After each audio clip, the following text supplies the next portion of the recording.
And now, the finale 87 of you have been waiting for. Previously, we lost our beloved Joe Parkin, and we will literally never get over it. Mingus fought in a jousting competition against his old rival, Bernhard. The two rivals faced each other in the finals of the jousting competition. On the final tilt, a vision of Joe Parkin, or something, came to Mingus, telling Mingus to hit him right on the beard chin. After following Joe Ghostin's advice, Mingus won the tournament, attaining glory and the highest prowess in the world at 51. After looking super cool in front of the former number one, we discovered that a bonus had been counted twice, meaning Mingus actually only had 43 prowess. We then crunched some numbers and learned the devastating news. 44 was in fact greater than 43, leaving Mingus once again as the second best fighter in the world. But we also got some good news. Somebody finally told me the truth about my accents. Thank you. Also, we took a good idea from last episode and turned it into a great idea using these two comments. Now I get babes all over the place with this new Joe Parkin tattoo face. But enough about my beautiful new face. I got a story to finish up here for you. We find a 43-year-old Mingus with 43 prowess making his way back home from a victorious jousting tournament when all of a sudden, shwam! An errant knight appears, asking Mingus to aid his quest. And of course Mingus is going to adventure. He's not going to leave a knight unattended. But why does he look so angry? What is this about? And out of nowhere he hears the great sound of a beast. That's when he spots the ferocious bear that looks like it's behind a pane of glass. But is Mingus scared? No, he's not, and he'll fight it. Yo, take some of that bear. Oh, you want someone right in your bare face? You need a bevy after this one. And he killed the beast. Another glorious triumph for Mingus. Et donc, il se retourne au château Weenie, mais il ne... Pardon, we've been in France for quite a while. Starting to get to me. Anyways, not all was right at Chateau Weenie.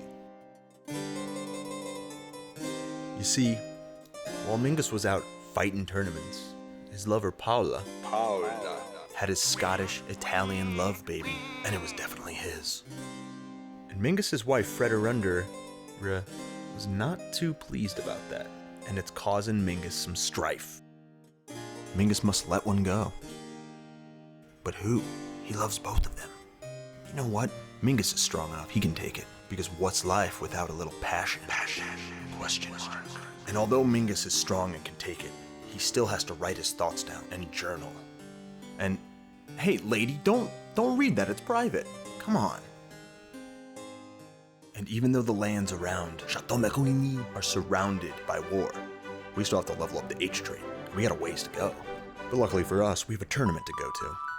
We try to read the letter, but all we make out is sensible, illustrious, prizes. And oh, her name, Adelaide the Flayer. And even though we might get flayed, we simply can't miss out on this many activities. We've got archery, we've got a recital, we've got a melee, we've got jousting. And look at this, we have a real conclusion. Not one of those stupid conclusios we keep getting, but a real conclusion. We're going, we can't wait. And we're on our way. We're going there even if Chateau Weenie burns to the ground. And we're there.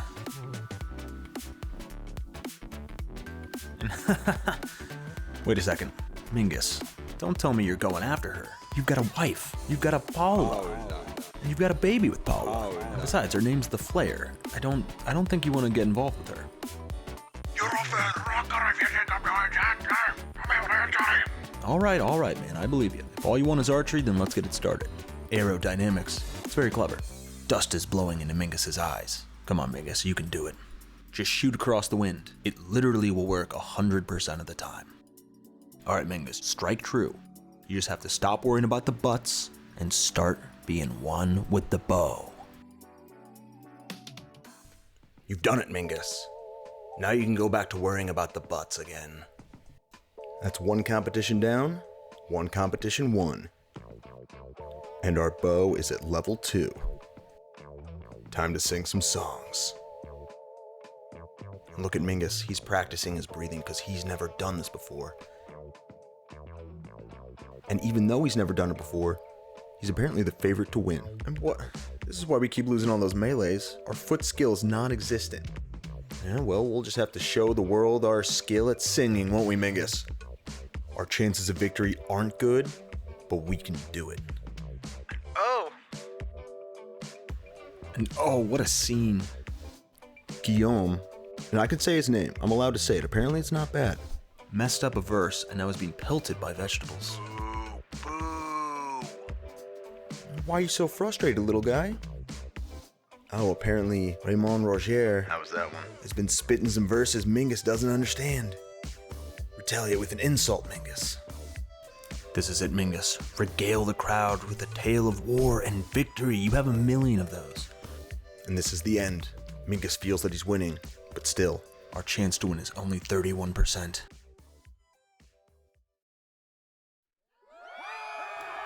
But he's done it, and the crowd loves him. Just look at this guy. Now, it's on to the melee. Melee. And with it, yet another opportunity to say Guillaume's name. And whoa, buddy, calm down there. You're looking a little angry. And oh, Mingus is cornered. What will he do? Mingus knows.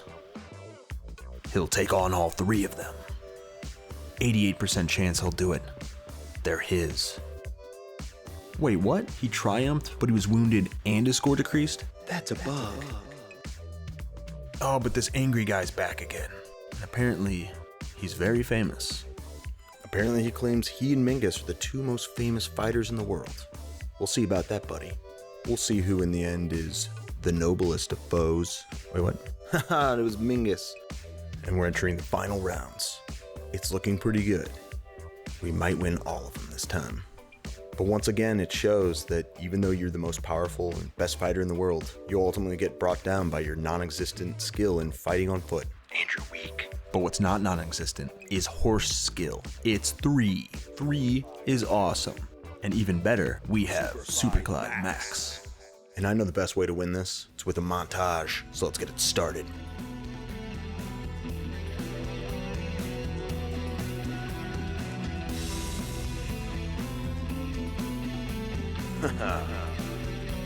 It's Guillaume. See ya, Guillaume. God, Guillaume keeps fighting in every competition. That's how he lost his eye, I bet. Mingus.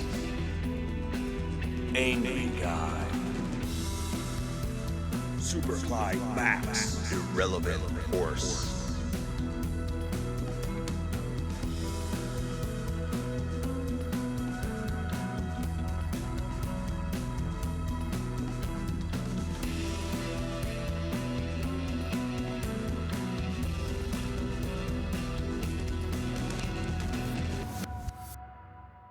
Mingus, you did it. You did the montage. And so we find ourselves... Oh, come on. You promised us. You promised us a conclusion. Whatever, just give us our prizes. Oh, that's pretty good. Oh, a prize brooch. Oh, a prize axe with 11, meaning we now have 48 prowess. It's not 51, but it's still excellent. And after all that time, after being faked out, Mingus is finally, truly, the strongest in the world. And he may never have won a hunting competition, but it doesn't matter, because he's on top. And so Mingus ventures back home to Chateau McWeenie, just in time for another tournament. Only this time, instead of a super tournament, there's jousting, wrestling, and a duel? Oh, we're in. So Mingus is on his way, and we're there. Get out of the way, buddy. We're going to the artisan. And whoa, our old buddy the artisan wants to make our blade better by stabbing us? Yeah, I don't think we like her anymore. And so the melee contest begins when all of a sudden, Mingus comes down with a case of the typhus. And he doesn't look too good. Even with typhus, this cross between an alpaca and iguana still has a neck that's thicker than his head. He's still got 44 prowess, and he's still gonna fight. Because McWeenies don't give in for anything, even when you look like this.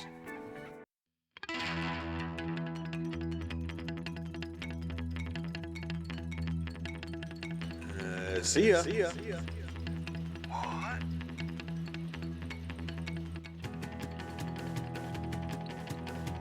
See ya.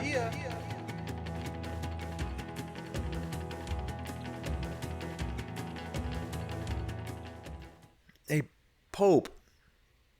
Get out of here. You're ruining the montage. Oh, I guess crusades are a thing now. Seriously, get out of here. See ya, Pope.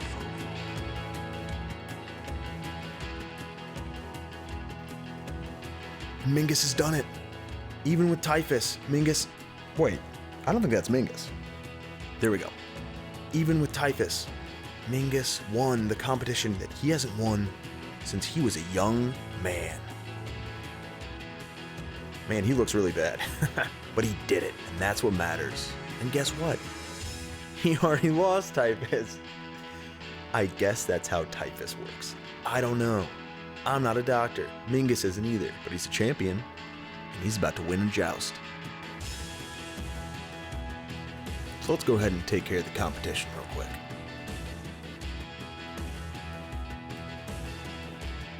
Those three guys, they're gonna lose. Because Mingus is coming after him. You too, Super Clyde Max.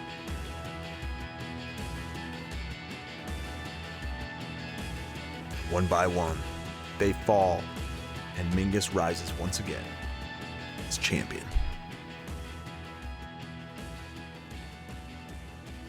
So wrestling kicks off with a battle of the beards. And oh, it looks like chin beards are better than regular beards. Who knew? Oh, and Guillaume for the 14th time today. Mingus is ready. Just as ready as all those other times he fought Guillaume. Whoa, he wasn't ready for the thunk. Man, Guillaume tossed him into the wall. Whoa, chill out, Guillaume. He turns his back. Mingus yells, calls him a coward. The match is close. It's anybody's game, but Mingus is tiny. So he'll feint even tinier, and then attack high. And Guillaume has no idea what hit him.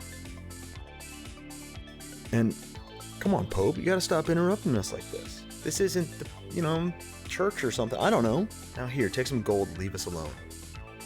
Our next opponent has a pretty good beard, and... Oh! He dislocated Mingus's finger. It's okay. He's got a whole other hand that guy forgot about. And look at his weak body. He's no Mingus. Mingus is winning. He just needs to hang on for victory. The two lock bodies as warriors, and Mingus proves that mustaches are stronger than beards. Mingus goes to the final. But oh, what about a goatee? It's in between a mustache and a beard. Oh, what an intense battle between the stash and the goatee. The two warriors grapple bodies. His goatee right next to Mingus's stash. Mingus's stash right next to his goatee. Mingus is winning. His opponent forgot one thing in the confusion over goatees and stashes. His body's completely exposed. Mingus has on a full suit of armor, and his liver looks pretty vulnerable.